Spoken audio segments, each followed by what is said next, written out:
We are live. Hello, everybody. Welcome back to an animation competition for another episode of Who Wants to Be a Millionaire Animation Edition. This is episode 5 of season 7. We're halfway through the 10 contestants, and we have with us returning from previous seasons. We have Mr. Brian Crawford, Disney fan and Disney Instagrammer himself. How are you, sir?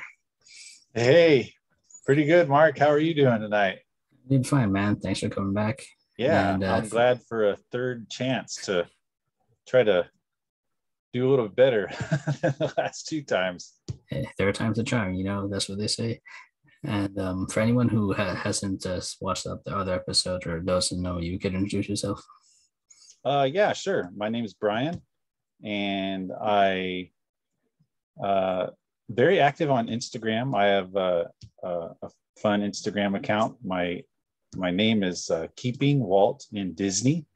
And that's kind of what my focus is, Walt Disney, and making sure, or at least trying to share things related to Walt, whether it be the films, the parks, Disney history, his family, but just to kind of remind folks that Disney isn't all the new stuff. There's a foundation that was built, that Walt started, and to kind of encourage folks to remember Walt and the products that he shared with us when he was around. So with that said, I kind of my account focuses on his films and the attractions in the park when he was around. So it's pretty vintage, at least relatively speaking to me. I feel like it's vintage. Vintage is a relative term. So I do that, and every other Thursday, I've been doing some live action film chats with my friend Jasper, who's every Disney flick on Instagram, and we just pick a film we like to review and share with our audience, and just kind of go through the plot, talk about what we like, what we don't like, and just laugh it up the whole time, basically. And we're pretty active with the chat. And besides my Instagram account, I'm a co-host of the Jiminy Crickets podcast, and we are a history podcast. So we pick topics that are relatively old, ancient, and we really dive deep into these topics. Like we did a Haley Mills episode about a year ago, and it was a two-parter, 6 hours, I think, of total. We talked about all of her Disney films, and if only you had her autobiography back then. Yeah, we didn't have it. It would have helped with the research this time around. And we did one on Dean Jones, and then we do them on animated films that are celebrating an anniversary, or theme parks that are celebrating an anniversary. Our next episode will be the 20th anniversary of Tokyo Disney Sea. So we'll be diving deep into that park and sharing my experiences, because I've been there a few times, and just kind of talking about what's there. So yeah, Jiminy Crickets podcast and Keeping Walt in Disney. That's on Instagram. That's what I do. Nice, and I'll put links to the below. You're a very busy and active guy on Instagram, and we thank you for it, because your content always makes our day better to see it on our feed.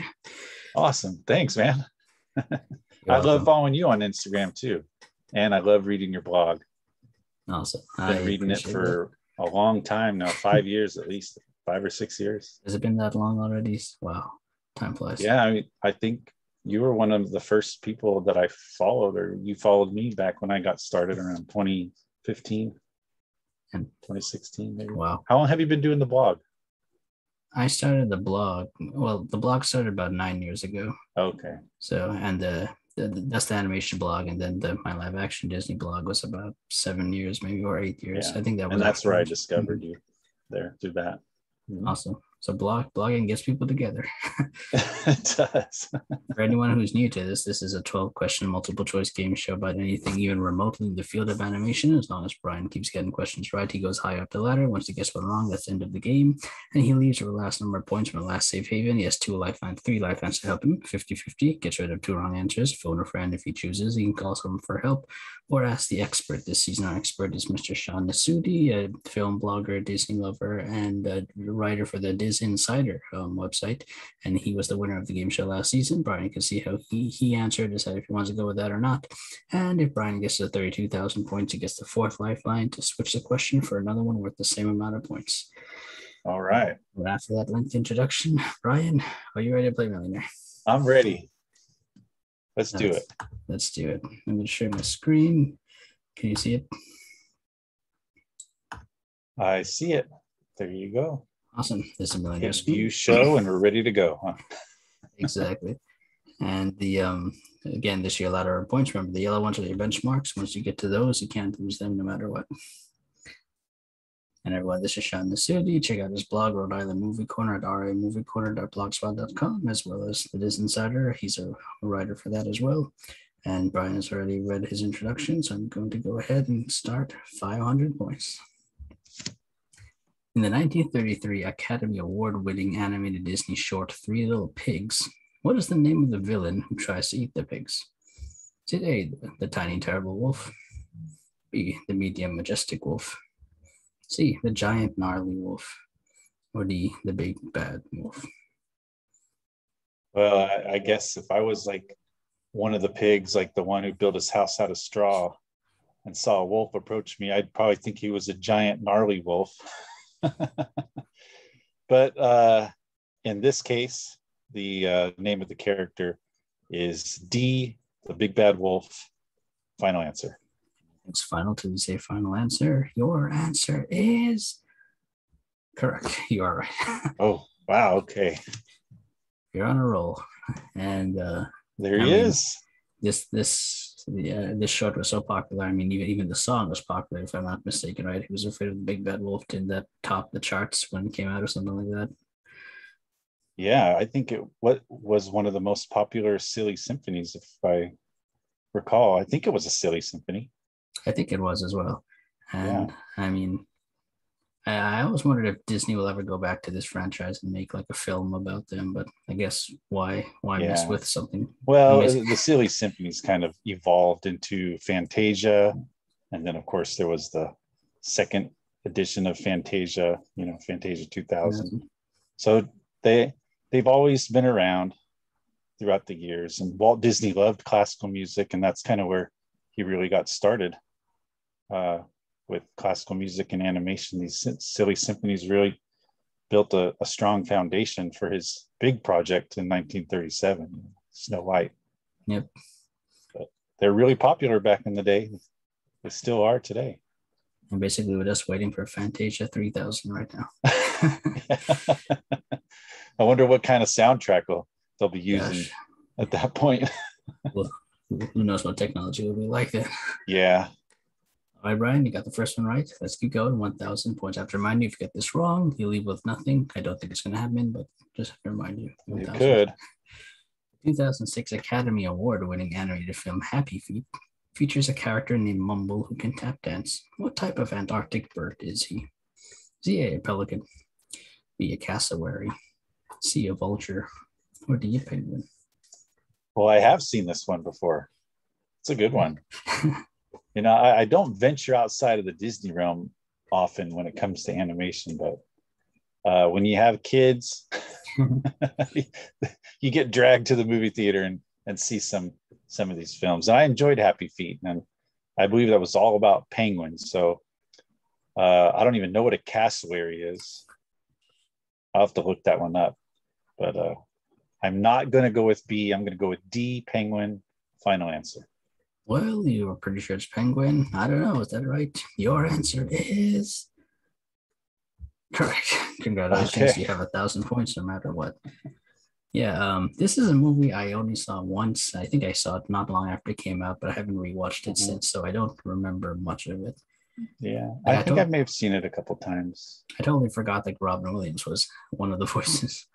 Who? Robin Williams. Oh, okay. I totally forgot he was in that movie. And yeah, cassowary. It's a big bird in Australia. It looks like an emu, but it's like blue and red. I think the neck is blue, and it's a very colorful bird. But it's is that like Kevin from Up? Something like that, but much more aggressive and dangerous. Yeah, don't mess with the cassowaries. All right. If you see one, run the other way. That's my life motto. There you go. And since I live in Florida, it's pretty easy to follow. Yeah. All right. Yeah, stay out of the lakes, man. We got enough alligators to worry about. All right. You're doing great. 1,000 points. Let's go. 2,000. Which of the following is not seen during the animated segment in the 1964 Disney film Mary Poppins, when Mary Poppins, Bert, and the children jump into a chalk drawing?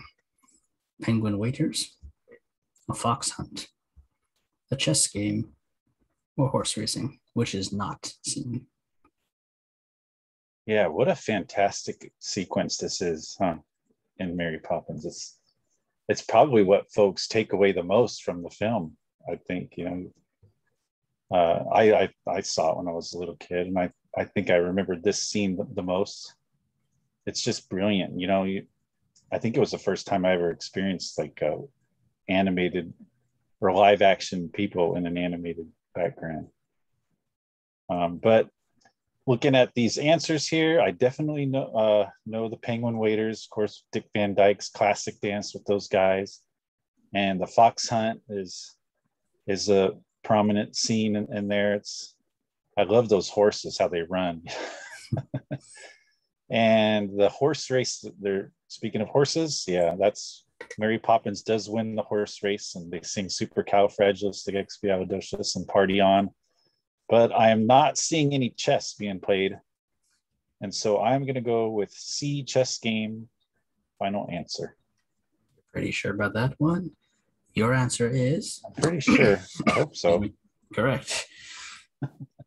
Yeah, I think you're right. This is probably the segment that stands out most when people talk about or think about Mary Poppins.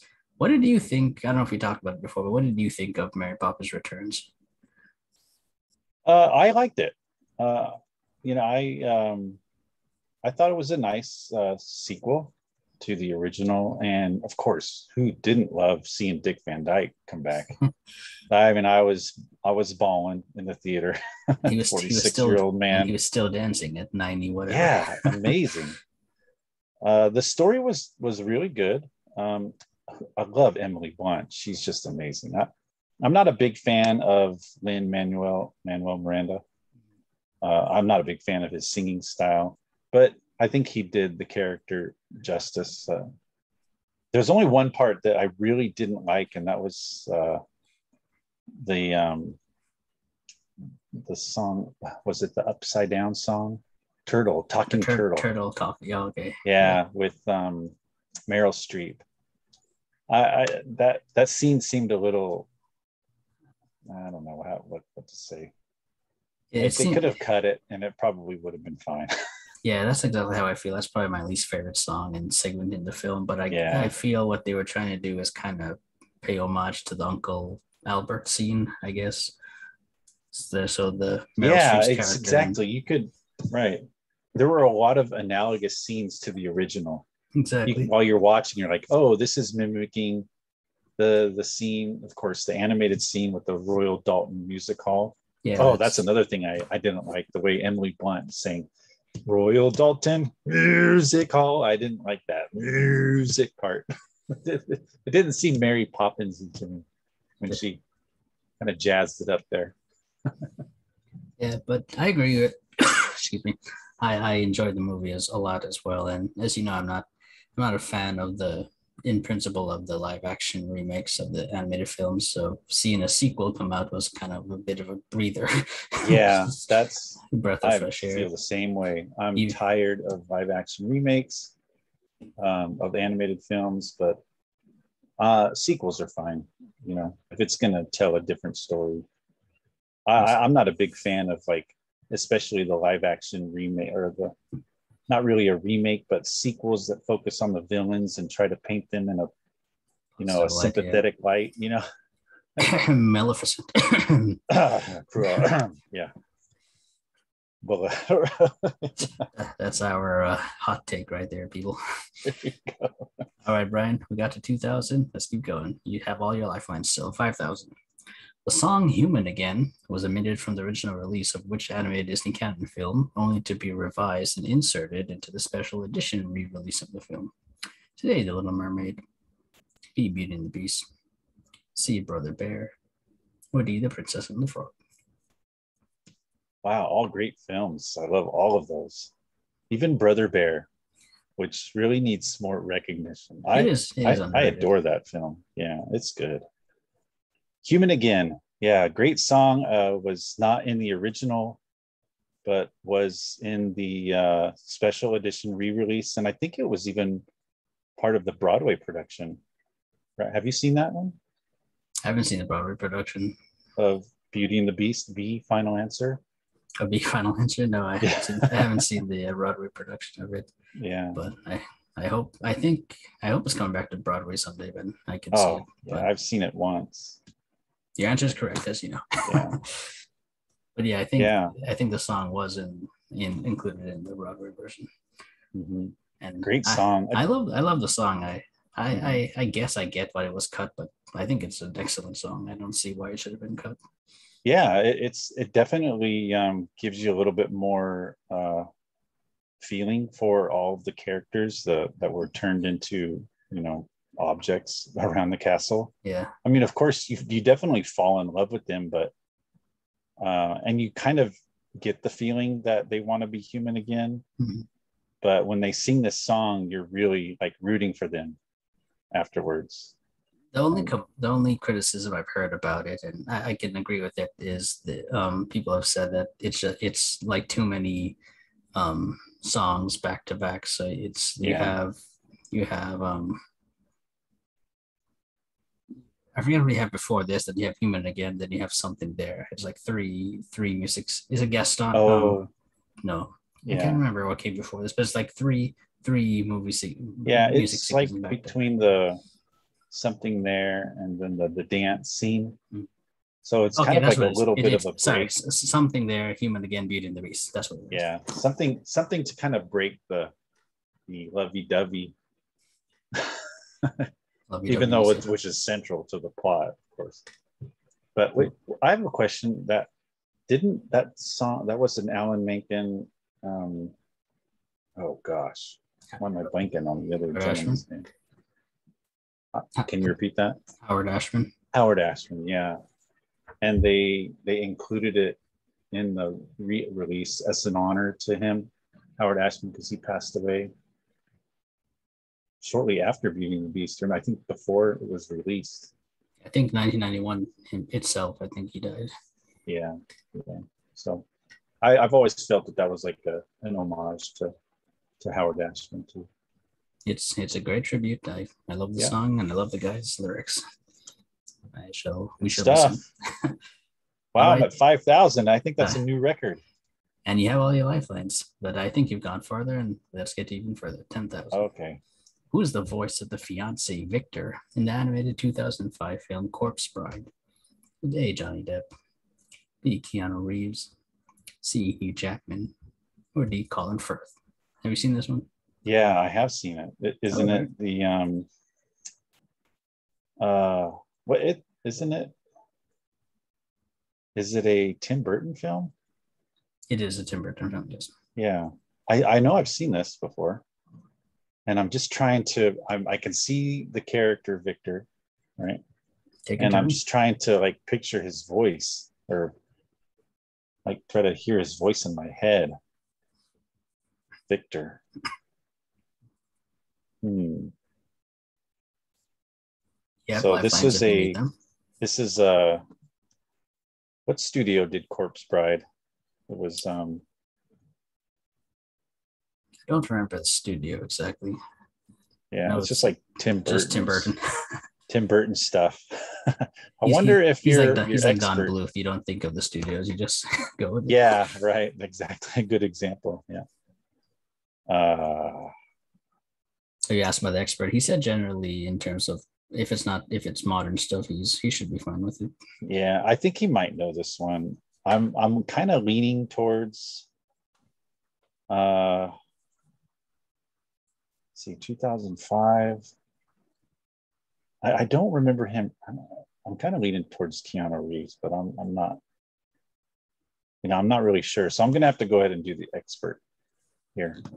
Okay, you want to use your first lifeline? Let's ask Sean. Yeah, I'm gonna have to use it. Sean said Tim Burton's most frequent collaborator. A, Johnny Depp, 100%. Wow. So he's pretty confident in say. Yeah, I mean, and Johnny Depp was big around this time. Did the Pirates of the Caribbean film, I think, prior to this. When was that? 2003 or 4? That was 2003 was the first one. Yeah. So, all right, let's go with your expert, A, Johnny Depp. Final answer. All right, you saw this film. You were leaning towards Keanu Reeves, but Sean said Johnny Depp. You went with Sean. You get this right. You keep going. You get it wrong. That's the end of the game. Brian, your answer is correct. Oh, yeah. Thank you, Sean. Yeah. All right. Yeah, Johnny Depp was the voice of Corpse Bride, which I think is also it's a very underrated and forgotten movie. I think I don't think people talk about it as much. Is it? I also haven't seen it. I don't even remember if it was if the whole thing was in black and white. I'm gonna have to watch it again. Who doesn't love Johnny Depp? God. Yeah, except for Alice in Wonderland. Or you can even throw the Lone Ranger in, depending how you feel about it. I actually like that one because it was so bad. It was one of those that was so bad. It's good. All right, Brian. You're 2 away from the next benchmark and that 4th lifeline. Let's see if we can get you there. 20,000. Which of the following is not one of the villains or antagonists who appear in the animated Disney television series DuckTales from 1987 to 1990? The Beagle Boys, Flintheart Glomgold, Magica Dispel, or Silas Scartooth, which was not. Wow, not a villain or antagonist. So yeah, I grew up on this show. So we're talking 13 to 16 here for me. Nice. I mean, DuckTales is iconic. But I never really paid attention to who the villains were. I mean, you would have to have watched this repeatedly, I think. And I only watched it when it was out. I don't think I've ever seen an episode since it went into like reruns. And I don't own the DVDs. And I don't even is DuckTales on Disney Plus the whole season? Series? It is, as well as the reboot series. Both the reboots. Yeah, I saw a few of those. So they're not villains. So these are all going to be good guys, huh? No, which all of them are. They're not bad. They're all of them are villains, guys. but one of them is not. So all are bad guys and one isn't. The Beagle Boys. That one stands out to me as like not correct. Because I'm like associating that with the Beastie Boys. But Flintheart Glomgold, that sounds familiar. I'm pretty sure he was one. Silas Scartooth. That sounds like not made up. And don't forget, you have 2 more lifelines if you need them. Yeah. And your guy said he was really good with Disney. He did. So I wonder if I should go with him or do the 50-50. I can use 2 lifelines on one question, right? If you want, but that'll be the rest of all your lifelines right now. It's up to you. Well, I kind of want to save that expert for the next question. So I'm going to try the 50-50. Want to get rid of 2 wrong answers? Yeah. Okay. And just for fun, what are you leaning towards right now? I'm leaning towards A. Okay. We're going to use the 50-50 and there are 2 wrong answers. It wasn't A. Oh, wow. So the Beagle Boys was actually a very popular set of villains in that series. Okay. So it's either Magica Dispel or Silas Scartooth. You could use your last expert or take a guess. Just to remind you, if you get it wrong, you go down to 1,000 and that's the end of the game. And that's the end of the game, huh? If you get it right, the next one after is the next benchmark. Wow, I don't even know. I have no idea what this is. Magica Dispel, Silas Scartooth. Both sound right. They both sound like they would be villains in this. I'm trying to think of Silas Scartooth, a character in a different series, because they don't ring a bell at all.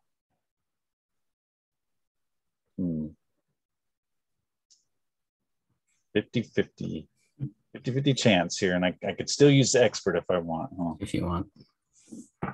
But I got a feeling he's not going to know. Because then I would waste it. Not a villain. I'm going to just go ahead and guess D, Silas Scartooth. That's not a villain. Magic and Dispel sounds like it's probably was. I don't know. I don't want to end this game without using all my lifelines, What are you going to do? What's that? What are you going to do? What am I going to do? Well, I'm going to go ahead with my gut, and it's already said D, Silas Scartooth. I'm going to switch and say C, Magica Dispel. And that will be my final answer. C, Magica Dispel. Okay. You had no idea. You did a 50-50, and it's between C and D. Still had no idea. You went with Silas Scartooth, and then you switched to Magica Dispel as the final answer. If you get this right, you keep going. You get it wrong. Yeah, I probably got it wrong. You get it wrong, you go down to 1,000. Brian, your answer is wrong. Oh. I am so sorry. It was I was taking a chance. Silas Scartooth it's just some name I made up. He's not even a real thing. The really? The other three are actual villains that appear both in the original series and in the reboot series. Yeah. Dang it. And that's what my gut said, and I didn't go with it. I am so sorry, Brian. But that's okay. You leave with 1,000, but I had a wonderful time. I hope you had a fun time too.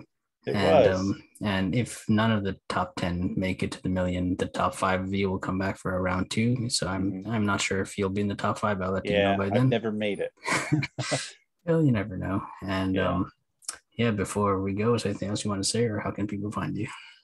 No, thanks a lot for having me again. You can find me on Instagram at Keeping Walt in Disney, and check out our podcast, Jiminy Cricket's podcast. We're on all the popular podcast channels like Apple. The easiest way to find our stuff, I guess, would be to go to jcrickets.blogspot.com, and that would be jcricketspodcast.blogspot.com. You can find links to all of our episodes there, or just through Apple Podcasts, Jiminy Cricket's podcast. And have a listen, or follow me on Instagram, and I have a link to all of our recent episodes on there too. Yeah, good times. Thank you. I'll put a link. Silas Scartooth. You'll always remember that forever. Yeah. Right. For anyone else watching, this has been 5 contestants. We'll try to make it a million. None have so far, but we have 5 more to go. Can one of them make it? Stay tuned and keep watching. Until then, take care. Bye. All right. Bye, everybody.